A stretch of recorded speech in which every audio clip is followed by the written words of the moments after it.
Bloomberg Audio Studios. Podcasts, radio, news. This weekend, we all have to ask ourselves one important question.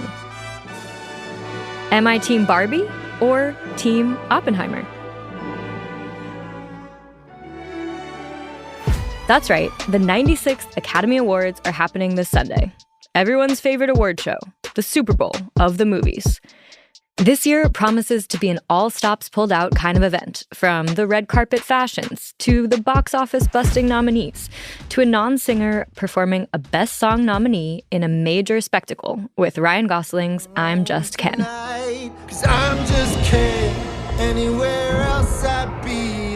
But the Oscars weren't always so glitzy. In the beginning, the ceremony was a pretty humble affair. So 1929 was the first Academy Awards. I think it was the Hollywood Roosevelt Hotel. And the actual award giving was around 15 minutes long. Fast forward almost a century later, and Oscar night looks pretty different. But to movie studios, winning is more important than ever. An Oscar can translate into millions of dollars in box office and streaming revenues, not to mention bragging rights. And to secure their shot at capturing those coveted statuettes, those studios have started spending enormous amounts of money and employing armies of marketers. Getting an Oscar has become a big, big business. Today on the show, Inside Oscars, Inc. We'll take you back to the sweet Shakespearean rom-com that started it all, to the overheated, multi-million-dollar ad blitzes we see today. For your consideration, this is The Big Take. I'm Sarah Holder.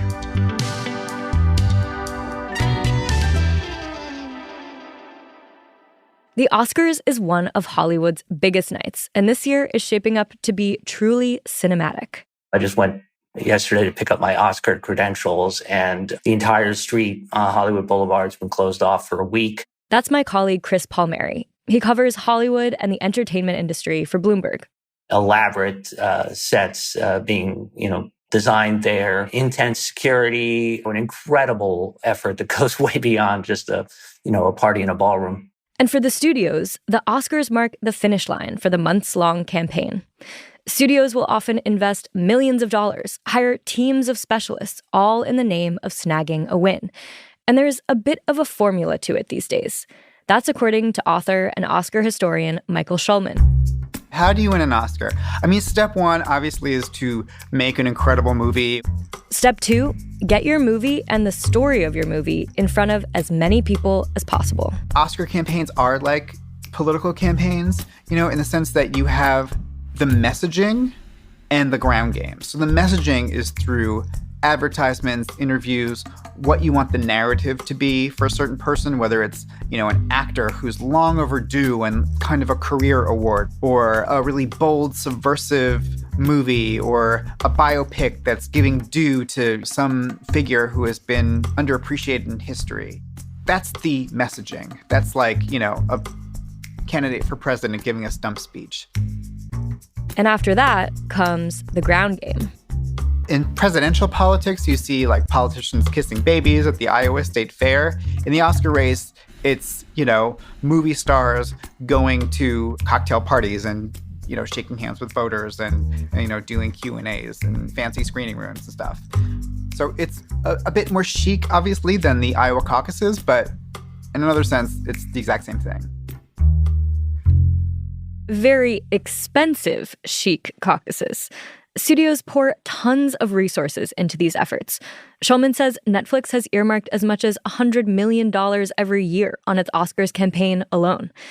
And that's led to the creation of a bunch of Academy regulations, Chris told us, limiting how far studios can go to get their gold.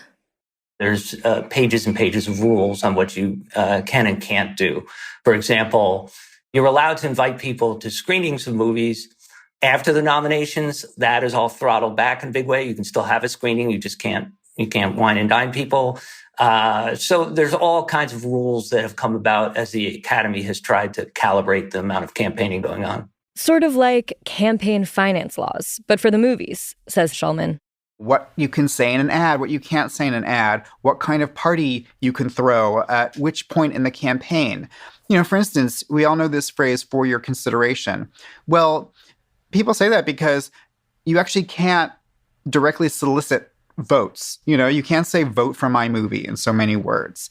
And in fact, people have been disqualified from their nominations for doing just that. So these rules are enforced. But things weren't always this way. In fact, the entire Oscar Inc. industry, all of the wild spending and months of campaigning, can be traced back to one moment, actually one film, back in 1999. The movie was a romantic comedy, Shakespearean Love, and it set its sights on an Oscar for Best Picture. At the time, says Chris, nobody thought Shakespearean Love would win. Everyone assumed the Oscar would go to the critically acclaimed World War II epic, Saving Private Ryan, directed by Steven Spielberg. Oh, yes.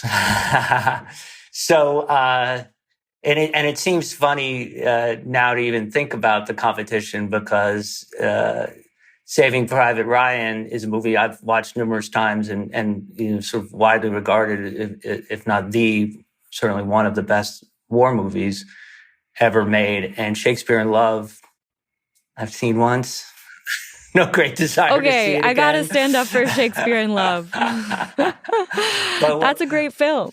I'll give it another shot. Okay, obviously it was a Best Picture. After the break, the controversial figure behind this first real Oscar campaign and how it continues to set the standard for award season as we know it.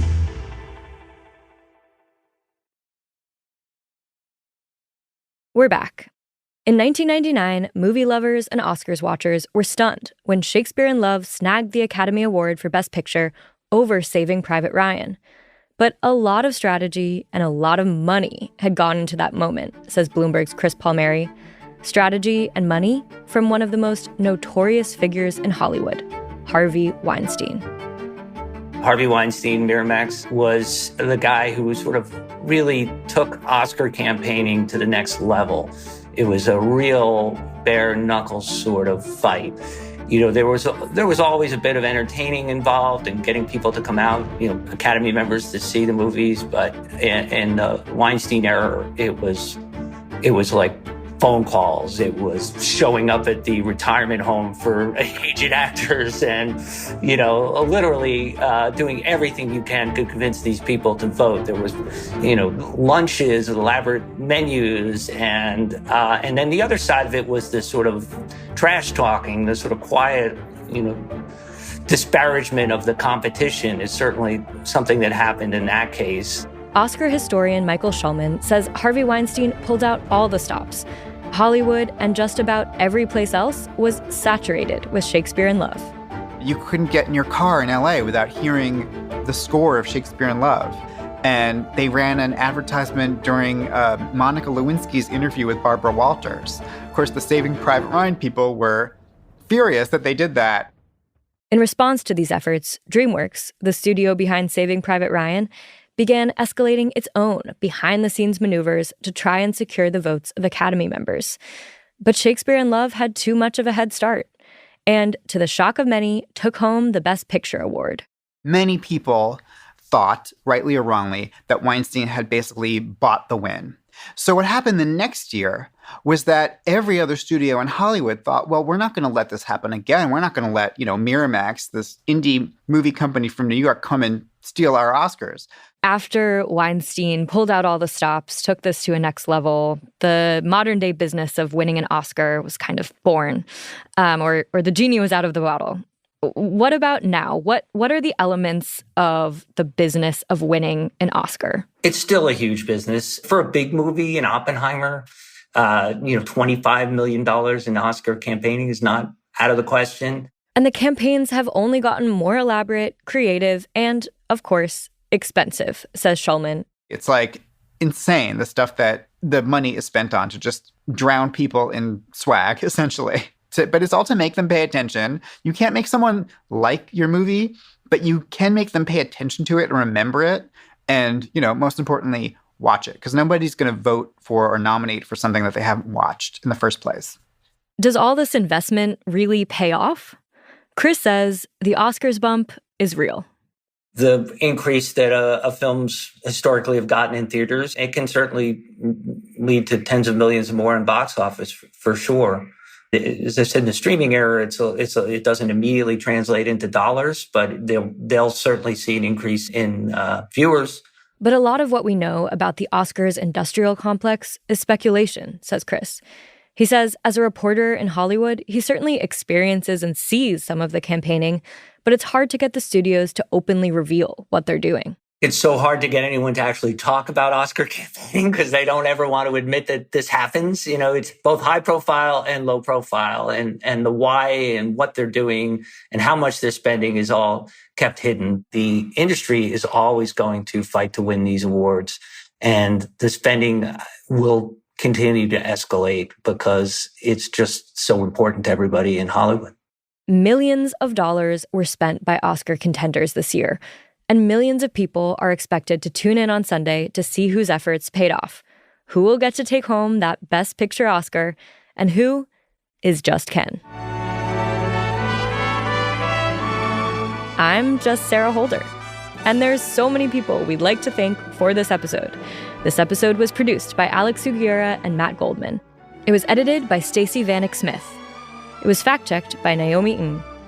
It was mixed by Veronica Rodriguez. Our senior producers are Naomi Shavin and Jill Duddy-Carley. We get editorial direction from Elizabeth Ponso. Nicole Beamsterboer is our executive producer.